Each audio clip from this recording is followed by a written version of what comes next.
I had a recent conversation with an entrepreneur and they were mind blown at how valuable their company actually was. They had no idea what type of enterprise value they had created from the decades of hard work they had put in. And that stemmed a great conversation we had around the different types of buyers that are out there for businesses. And I thought this would be a great topic for me to share some insights into the three main types of buyers for businesses looking to sell. My name is Luke Turner, co-founder of Moment Private Wealth. We help athletes and entrepreneurs get smarter with their money. In today's video, we're going to talk about what are those three types of buyers and how can you maximize the value of your business. If you're wondering who are the right types of buyers for your business and your terms, you're in the right place. We're going to break down the three most common buyers we see for entrepreneurs. The first is going to be an internal transaction. The second is going to be private equity. And then the third is going to be a strategic acquirer. And in this video, what we're going to do is we're going to look at what each one of those actually means from a definition perspective, and then the pros and the cons of each. So let's dive into the first topic, the internal sale. So when we think about an internal sale, typically there's going to be two primary buyers in this situation. It's either going to be a sale directly to the employees of the company, or it is going to be a sale to a family member that's either working in the business or is outside of the business. Now, when we think about internal sales, there's both pros and cons to consider. First, let's talk about the pros. So some of the pros to consider is that one, when you're selling internally, you're going to be able to reward the people that have been along the way with you throughout the course of your journey building the business that you have today. This can be something that's very important from a legacy perspective for a lot of business owners to consider. The second pro to think about is that whenever you're selling internally, it typically allows you to continue on with the same mission and vision that got you to where you're at today. There's a continuation of thinking long term, but by selling internally, it also comes with some cons. And two of the biggest cons that most often come up is one, you want to do an internal sale, but the people that you want to sell to either don't have the money or do not want to take on the amount of debt or risk associated with buying your business.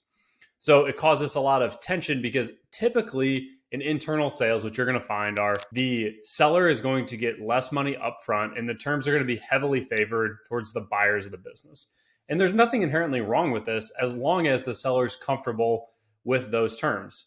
And then the second big con is that typically when a business changes hands, it is very hard to continue aggressively growing it because you now have a new owner in place that likely has some sort of note tied to it, talking about a liability tied to it, something that if the business doesn't continue to make money, there is not going to be a way for them to pay off that note.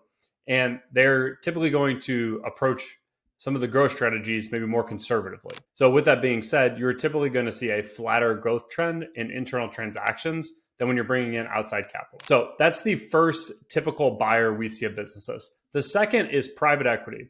And I'll start by saying private equity sometimes gets a bad rap, but there is a time and a place where private equity can be an amazing opportunity for many entrepreneurs out there. So first, let's talk about some of the pros.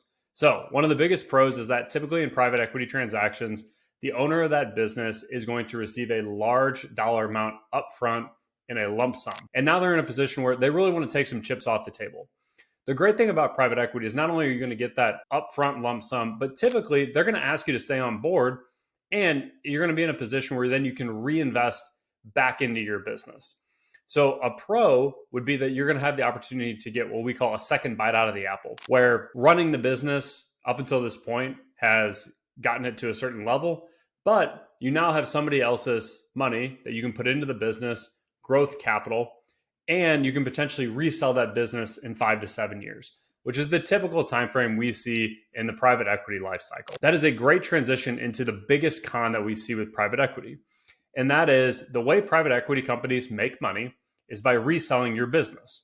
So in order for them to get a positive outcome for their investors, they need to think about things in a 5 to 7 year time window and put the business in a position that it can be resold for more money in 5 to 7 years. If you are in the business of making money and you are fine with reselling that business in 5 to 7 years, there is nothing wrong with this strategy. And frankly, it's not even a con. But you need to be going in to the situation with private equity with your eyes wide open, understanding that there could potentially be a con out there that you are forced to think more on the short-term side than on the long-term side. It's something that we see oftentimes business owners or entrepreneurs get frustrated with, where when a private equity comes in, they're often now making decisions not based on a 20 or a 30-year time frame. They're maybe making decisions on a 2-year time frame, a 3-year time frame, a 4-year time frame, and that window gets shorter and shorter the closer you get to that fund's life cycle. So that's the second potential buyer, private equity. And then that third potential buyer is going to be a strategic acquirer. Think about a strategic acquirer as somebody else that's in your industry running the same type of business you're running, and they are out there buying up all of the competition. Strategic acquirers, when we think about them, the biggest pro that they're going to provide is that they typically are going to provide some level of vertical integration inside of your business. All vertical integration means is that it is going to provide operational efficiencies and leverage on day one. For example, if you sell into a much larger organization in the same industry as you, there's likely going to be some shared services that are going to come into play, where on the back end, you can maybe grow faster and be more profitable because you can tap into their resources. One of the biggest pros of a strategic acquirer. The next is going to be that you are going to be utilizing, again, their capital. This is the same pro that we're seeing in private equity, but again, with strategic acquirers, typically they're going to be providing you growth capital and opportunities to continue growing and accelerating the growth in your business. Lastly, from a pro's perspective, is that unlike private equity, the way strategic acquirers make money can be in a multitude of ways. And it doesn't always require you to have to resell your business. So if you want that large upfront check, but are looking to continue operating your business for the next decade and don't want to be making decisions based on reselling it in the short term, this could be a great option for you to consider. When we think about it from a con perspective, one of the biggest things is through the transaction process, understanding that you are dealing with a competitor that now knows, one, that you're for sale, and two, as you go down the path, you're going to be doing due diligence. They're going to be in your books. They're going to see what your profit margins are. These are things that are inevitable when you're selling to a strategic acquirer, but something that's very important to consider. What we like to say is if you're going to go down the path with strategic acquirers, you want to make sure that you're not out there with tire kickers. You want to make sure that, one, they are serious about buying you, and two, you are serious about selling to them before you enter into any sort of LOI or diligence process. So to sum things up, the three typical buyers that are out there are going to be an internal sale, which is going to be to either a family member or an employee. There's private equity, and then there are strategic acquirers. So if you are looking to sell your business, make sure you are looking at each one of those options and understand the pros and cons before entering into any engagements. And as always, if you have any questions, feel free to reach out in the link in the comments below. Have a great day.